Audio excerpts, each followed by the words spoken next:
哦，煎肉餅啊，幾靚啊！中國拿手啊！哇！大佬知係咩嚟㗎喎？大佬食唔食得啊？呢啲啊？食得啦，我哋擺血啊！仲有隻鵝喺度啊！咦鵝啊！今晚食你好唔好？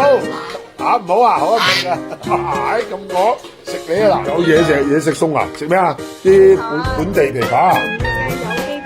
哇！冇農藥嘅有機琵琶。應該就買啲靚酒嚟，呢啲係重頂重口味啊！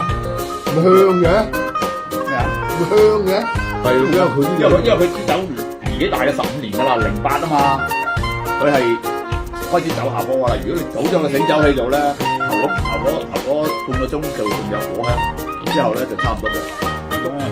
中國呢度係中國拿手啊，煎肉餅幾靚。咁我哋有咩食啊？老闆啊，有咩介紹？有豆腐有嘢咯。